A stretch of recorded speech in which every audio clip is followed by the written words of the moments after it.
Estatuto da Universidade de São Paulo. O reitor da Universidade de São Paulo, no uso de suas atribuições legais, e tendo em vista o deliberado pelo Conselho Universitário em sessão de 9 de agosto de 1988, e pelo Conselho Estadual de Educação em sessão de 31 de agosto de 1988, e com base no artigo 207 da Constituição Federal, baixa a seguinte resolução. Artigo 1º.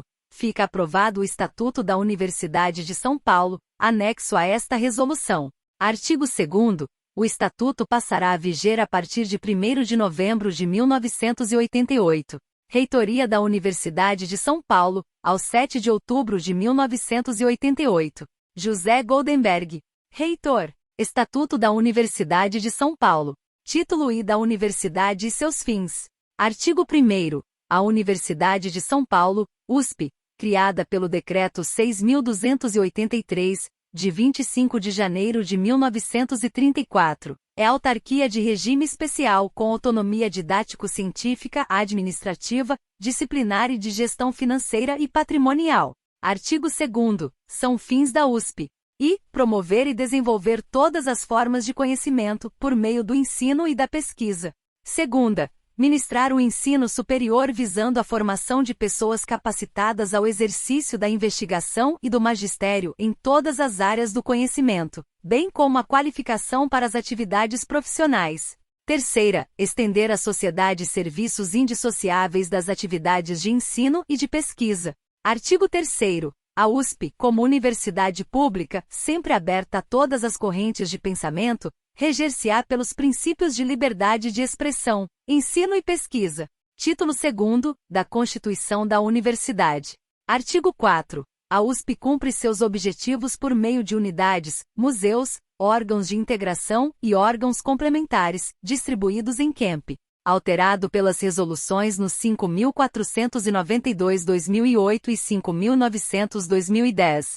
Primeiro, os campi se organizarão de acordo com as atividades neles desenvolvidas, na forma prevista no Regimento Geral e em regimento próprio. Segundo, compõe o quadrilátero Saúde, Direito à Faculdade de Medicina, a Escola de Enfermagem, a Faculdade de Saúde Pública e a Faculdade de Direito.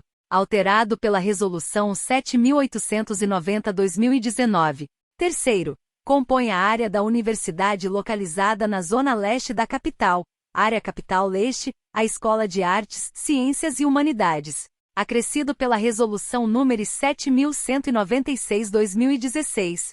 Artigo 5º. As unidades que compreendem institutos, faculdades e escolas, todas de igual hierarquia e organizadas em função de seus objetivos específicos, são órgãos setoriais que podem, a seu critério, subdividir-se em departamentos. Alterado pela Resolução nº 5.230/2005.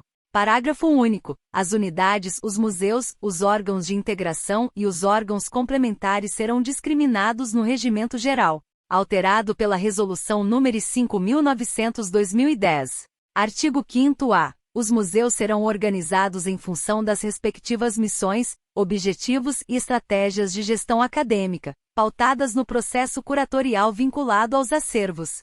Acrescido pela Resolução nº 5.900/2010. Primeiro, cada museu terá um conselho deliberativo e uma comissão técnica administrativa, cuja composição constará de seu regimento. Segundo, para fins de ingresso, promoção na carreira e concessão das dignidades universitárias, aplicam-se aos museus as normas estatutárias e regimentais sobre a atividade docente. Artigo 6º. Os órgãos de integração, voltados para o estudo de interesse intersetorial, compreendem institutos especializados e núcleos de apoio. Alterado pela Resolução nº 5.900/2010. Primeiro, os órgãos de integração desenvolverão programas de interesse geral, bem como os propostos pelos docentes de unidades e departamentos relacionados com seus objetivos. Segundo, suprimido. Suprimido pela Resolução nº 5.900/2010. Terceiro, suprimido. Suprimido pela Resolução nº 5.900/2010. Quarto, cada órgão de integração terá um conselho deliberativo, cuja composição constará de seu regimento.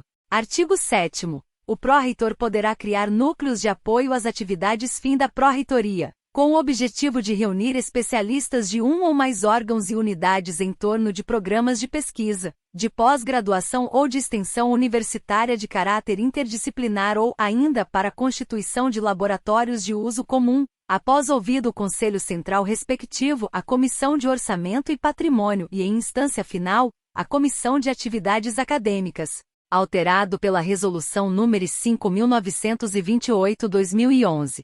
Primeiro, cada núcleo de apoio terá um conselho deliberativo, cuja composição constará de seu regimento. Segundo, os núcleos de apoio serão avaliados periodicamente pelas pró-reitorias com as quais estiverem relacionados. Terceiro, os relatórios de avaliação serão enviados ao pró-reitor e submetidos à apreciação do Conselho Central respectivo, alterado pela Resolução nº 5.928/2011. Artigo 8º. São órgãos complementares os hospitais mantidos pela universidade.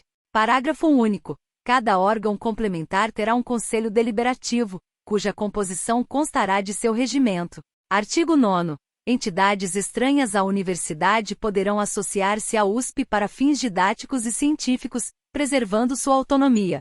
Primeiro, as entidades associadas colaborarão em atividades de ensino, pesquisa e extensão universitária, quando solicitadas pela USP. Segundo, as entidades associadas poderão propor aos órgãos competentes da USP planos para a execução das atividades a que se refere o parágrafo anterior, bem como a realização de cursos de pós-graduação, abrangendo setores de suas atividades específicas.